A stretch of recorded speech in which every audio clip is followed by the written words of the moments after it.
Oh, welcome to Chapter and Verse. We're so delighted, Ray and I are. Yes. We have these very, very special guests. Silent No More. Rosa Rivas. Did I pronounce that correctly? Yes, you did. Okay. I know you're Kathleen Kelly. I am. And Julie Lamine. Yes. Welcome. Thank you for having us. Thank you so much. I was doing some research on post-abortion conditions, and there's a place on the web called Alliance for Post-Abortion Research and Training. It has a lot of studies which are middle of the road in terms of being apolitical, and they're excellent studies, like the British Medical Journal and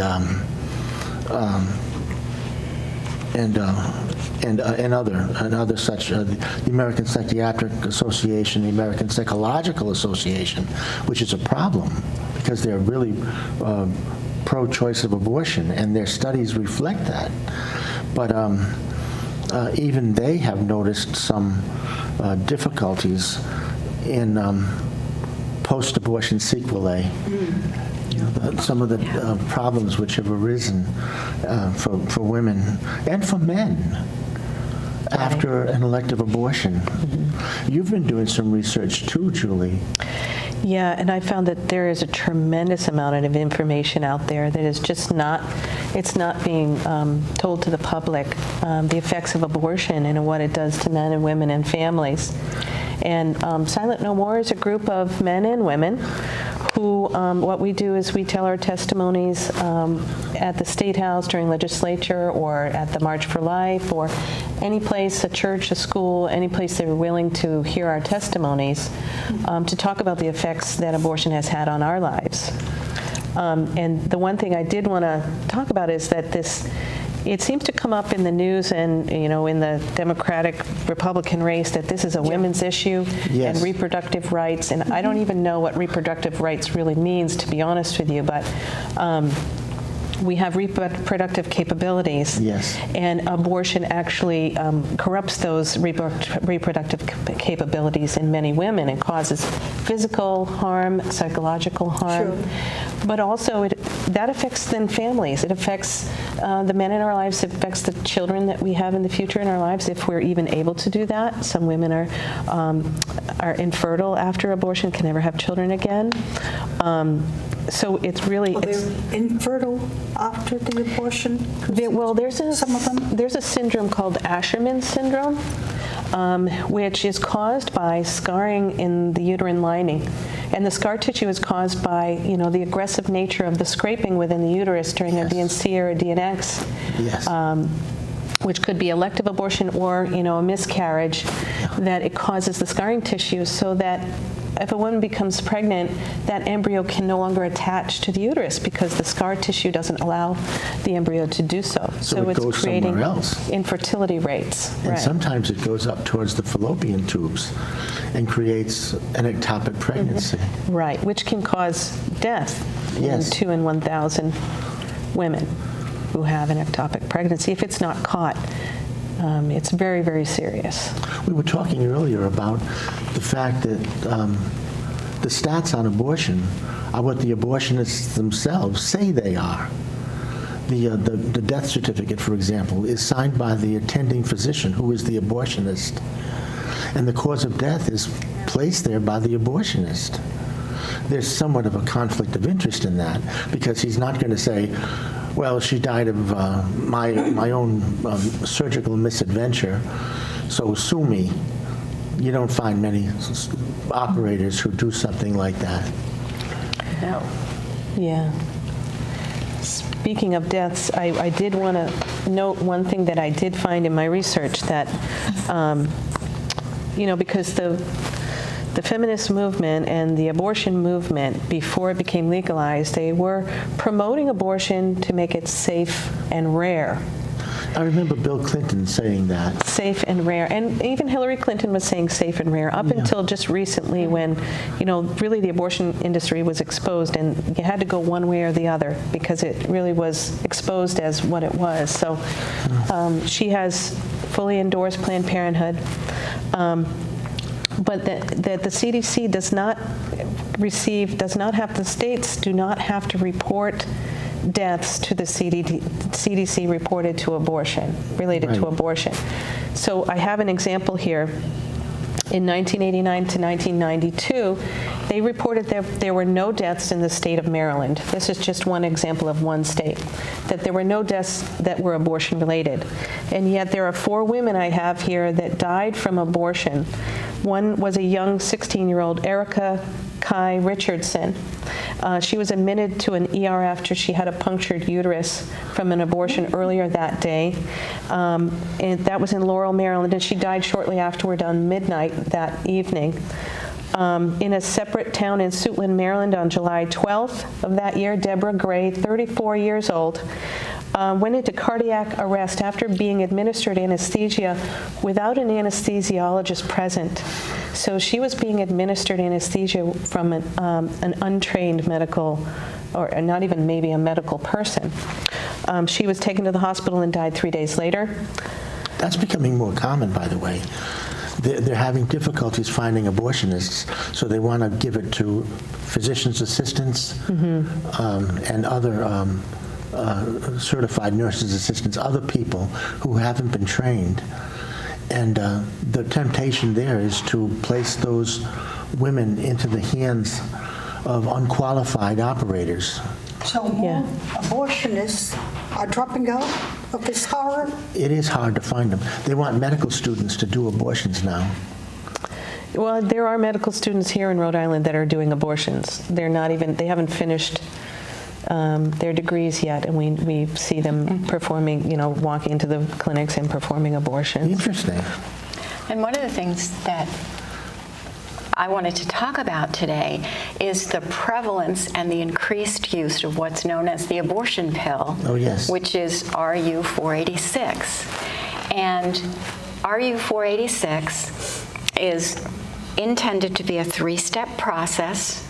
A woman has an appointment with a physician who evaluates her risks and her appropriateness, in quotes, for the drug. Then she goes back and gets 2 prescriptions or 2 drugs, and then she is supposed to go back for a 3rd time to be sure that the abortion induced by these pills was complete. Well, the reason I bring it up at this point in our discussion is part of the reason for this pill to have been approved by the FDA is that it does not require the presence of a physician to administer an abortion. It requires the prescribing of a physician. And we're watching the numbers of the total number of abortions. We're watching the number of abortions that are, as you mentioned, Ray, medical abortions, and in this case, read prescription abortions, Yes, if you medical will, is abortions, at, did we just say 22% currently, and it's on the rise? Yeah, 22% is what I got in the research. And remember, as Julie said earlier, the purpose of Roe v. Wade was to make abortion safe and rare. Yes. And at this point, we have women who are going, assumingly, is that a word?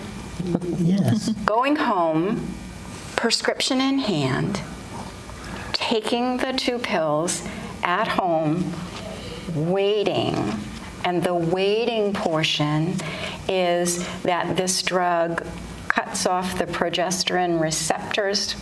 Not a nurse here, let's declare that. But what actually happens is it cuts off the nutrition and the lifeline that the baby has to the mother and aborts the baby. Now think about that.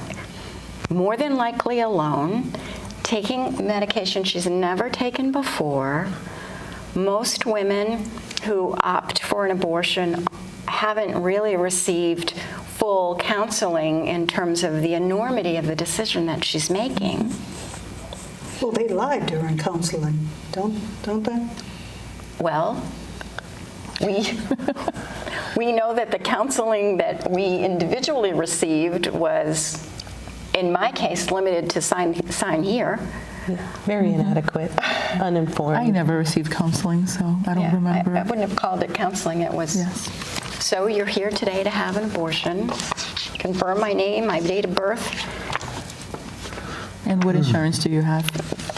Well, not so much in my case, because I was a cash on the barrelhead girl. We are able to talk about our abortion experiences now, but please understand we don't take them lightly. Yes. They were traumatic and ill-advised and had lifelong effects. And that's what Silent No More is about. We're about educating people to help them understand what abortion is. It's billed as a quick fix. You'll have more children later. I aborted the only children that I would ever have an opportunity to have.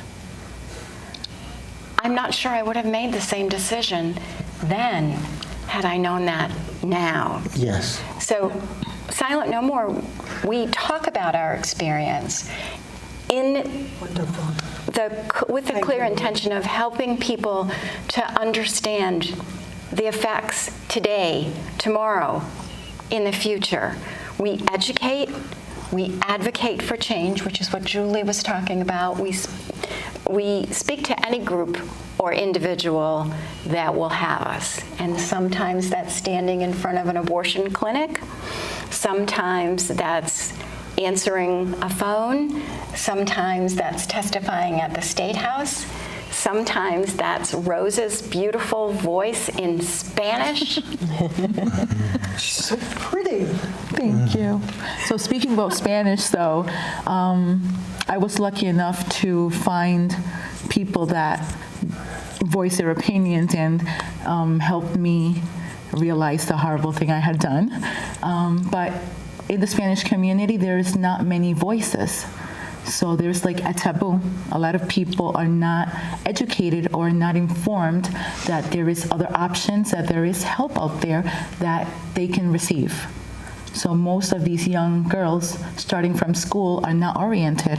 They do orient them on abortions. They do orient them on if you have sex, this is what you can do after without your parents' knowledge. Most of these Hispanic parents don't even know English. They come from, their countries and they have 5 jobs just to, survive. But they don't really know the English language, so they're not informed of other options, or basically they're not informed of what their children's or what they're doing. So who's taking care of or orienting them is the school. So in the school, they're giving them classes on, education, on sex, and what happens when they go to the nurse. Oh, we can help you. So, and what's the other options? They go to the clinics. So it's fun. As when I was young, what I thought it was is my body, it's my choice. So that's the same way that these young girls are doing. They're just partying, having sex, and then going to the pharmacy and getting the emergency pill and just having the abortion. So I think it's more basically on being informed, and that's why I'm here to try to see if I can voice, be the voices for these young adults and anyone in the Hispanic community that really needs to be informed that there is other options out there. And the point we really need to hone in on, because I know there have been a lot of Hollywood stars and comedians that There are have been. coming forward now and saying, Chelsea okay, Handler, Sarah Silverman. and saying There was this employee at an abortion facility, and I think that was significant, that she was an employee of a facility, but she made a video of her own abortion, and she said something odd, like it was like celebrating A video of an abortion. Yeah. yeah. Paris Hilton, did you say? No. No, it was You might a, hear it. I haven't done anything about it. She was an employee of an abortion facility. yeah, and she we were videotaped talking her about own this stuff. abortion, yeah. Yeah, Whatever abortion facility. yeah. Chelsea. As if she was going for like a spa visit or something. Yes. Yeah, it was just, it's really sad. It just makes me question the psychological health of these types of women, because Yes. we know that there are detrimental physical effects. And even death occurs. We know that there are psychological effects. Many women, course. soon after the abortion, feel that a part of them died, because, we're connected. A part of them did. We are connected to our children. Our hormones are connecting us when we're pregnant. We have those hormones that are starting that motherly instinct. And so when you cut that off, you really disrupt the whole nature of what parenting and motherhood and sexuality is all about. The research has found what you're saying over and over again, Yes. internationally, from Great Britain to the United States, Russia. Russia, right, Russian women and American women in one particular study talked about, in two particular studies, talked about Russian and American women and their experience with abortion. Right. And interestingly enough, along the same lines, the Guttmacher Institute, Oh, yes. which is fully funded by Planned Parenthood and its supporters, They are the public relations arm of The Planned researcher. Parenthood, Yeah. Federation of America. that's right, who have staunchly for years said no problem, no adverse side effects. Even their own study, which I believe was published in 2011, found that women do experience emotional and physical and psychological side effects from abortion. And their own recommendation was that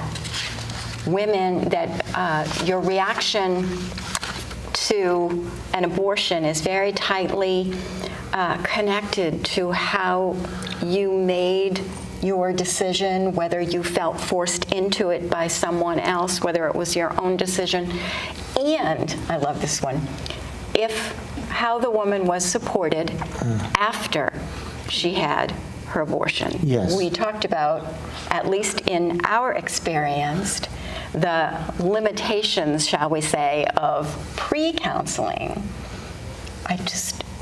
To my knowledge, Planned Parenthood has no program in place for post-abortion. Post-counseling. post-abortive counseling in any way. In fact, Your some women... organization has, I imagine, your own psychotherapists. We have recovery programs that are informed by very well qualified people. One of them is Rachel's Vineyard. It's a retreat weekend, a really incredible healing weekend. There is CareNet, which is another crisis pregnancy center, has a Forgiven and Set Free Bible study program. And there, I'm sure in other states there are plenty other places to go. Teresa Burke. And Teresa, New York. Oh, yeah. I'm sorry. I'm going to have a mental Yeah, so moment am I. here. Leave it with me. It will come back to me. Me too. But there happens to me all the are time. beautiful programs out there. They are spiritually based, scripturally based, which is so incredibly healing. It is. You don't have to be Christian. You don't have to be Catholic to come to these programs. You'll still get something out of it. But there have been women who have called these clinics afterward, Planned Parenthood and the standalone clinics, and said, I'm really having a struggle. I'm having a hard time with my abortion. And they say, well, it's not the abortion, and you should get over that, and it's something else.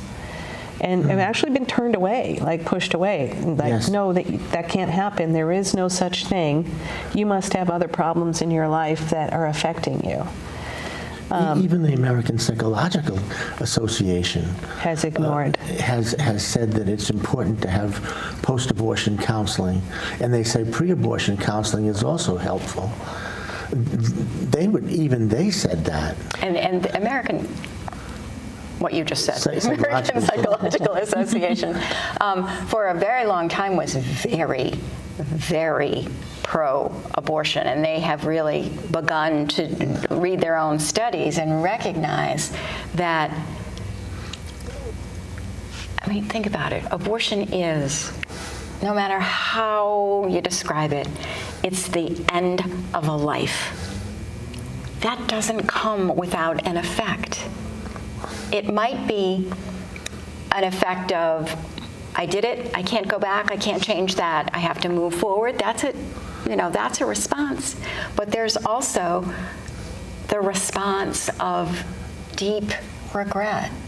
And frequently, people come up to us because, Julie especially, our Silent No More signs say, I regret my abortion. Sometimes it says, I regret my abortion, ask me why. And frequently, someone will come up and whisper in our ear. Remember, because our sign says, I regret my abortion. Yes. Whisper in my ear and say, I don't regret mine. And I think to myself, then why are we whispering about this? Because the fact of the matter is, abortion is legal, but it remains shameful. It remains the end of a human being's life. Yeah. And how can we The choice has ever? already been made, Yeah. How can Once a we? pregnancy occurs and you made your choice. How can we ever help a woman, a mother, by helping her kill her own child? It's unfeasible because we knew it deep down. I was 17 when I had my first abortion, and I was terrified, scared. I was going to college. I didn't want my parents to know that I had been having sex. You were in college at the time? I was on my way to college. So it was the summer before my freshman year. And I was terrified. I was terrified. I wasn't ready to become a mother. All of those things that, the abortion clinic workers will put in your, you're not ready yet. It's not the right time for you. You've got a career and a life ahead of you. That this isn't the right time. We'll go ahead and take care of it for you. So all those thoughts were in my mind. It's a very selfish decision because I was centered on myself. I was not centered on my child. But years later, decades later, 18 years later, it hit me like a ton of bricks. So there may be immediate relief. There may be even immediate sense of, well, I did the right thing for me at the time. But then eventually that will settle in as you start to get older and realize, I had a child within me that I am really, truly responsible, or, many women are coerced into it, so they'll still put that guilt upon themselves. But they know deep in my subconscious and in my heart, I knew that I had another human being with me, but it was too easy to just put the wool in front of my eyes and pretend like it was just a procedure, a termination of pregnancy, the very choice words that they use, so you don't have to use the word baby, you don't have to use the word mother, so you can kind of talk yourself into that it's legal, so it must be okay. Slavery was legal. That wasn't okay. Right. This seems to be the slavery issue of our time. Yeah. And it has to do with the South in the Great War. They talked about this in terms of choice. Yeah. If you don't have want to a ask slave, yourself. don't buy one. If you don't want a Oh, slave. there you go. Right. You don't think abortion should be legal? Don't have one. Yeah. So I you have see to- exactly what you mean. I'm You sorry have to get interrupt. to what is that choice? That's what we have to, there's so many choices we make. We make choices infinitely in a day. So what is that choice? We have to get people to think about, what is that choice? And is it really okay for any circumstance, for any reason, to take the life of another human being for whether it's selfish concerns or whether it's real serious concerns? Is it okay to take No. the life of an innocent human being? No, it's not. What is that scripture? I knew you when you were yet within your mother's Jeremiah. womb. Yep. Yeah, before Jeremiah. How I knew you beautiful. before I formed you. I formed So you. powerful. It is. And this forgiveness at the cross, so beautiful.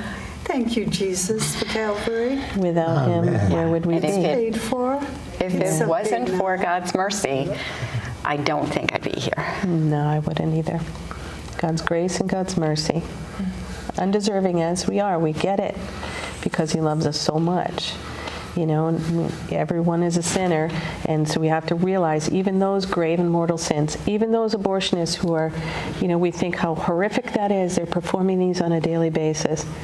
He died for their sins also. Yes. There have been several abortionists who have turned away from the industry. Several abortion workers, if you know of Abby Johnson's Right. program, and then there were none. And then there were none. She's had, I think, 200 workers leave the industry, and 17 of them abortionists, I think. I don't know if I'm getting my numbers right, but it's a good number of people who are fleeing the industry and changing their hearts and minds. How remarkable. Yes, and I just don't understand how people say that it doesn't affect their lives in abortion, because to this day, as I was telling Julie, I was walking in here.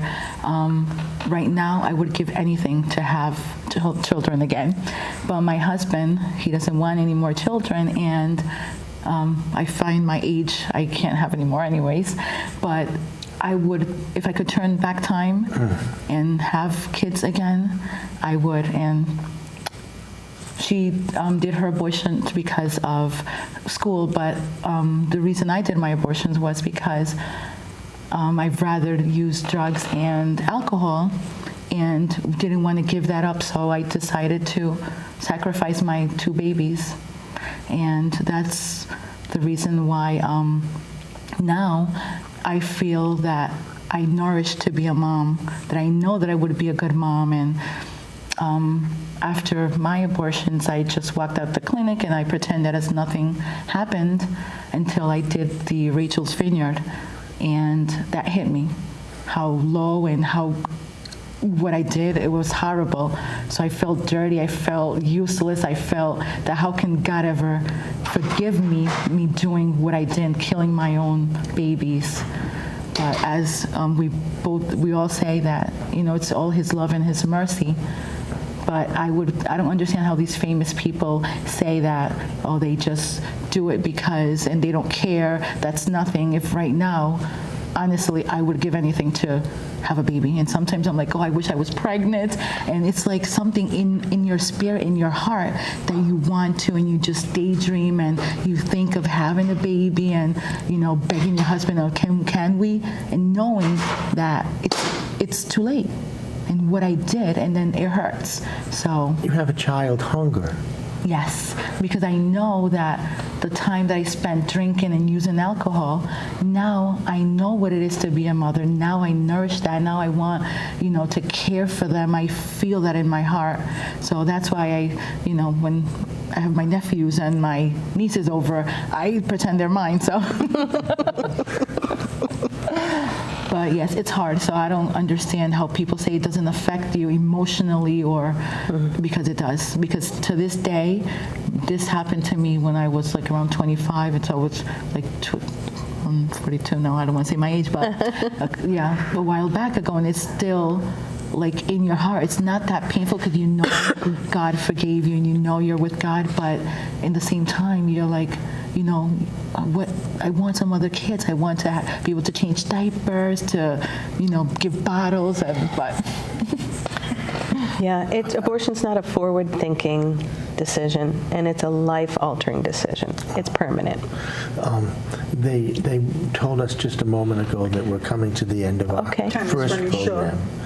But we'll sit tight and we'll do next week's program now. Yes. Okay. You'll be at part 2. Thank you very much for having us.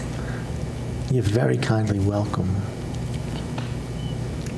This is an So important you subject. want to watch part 2? Yeah. We had that, but part 1 was a beautiful thing.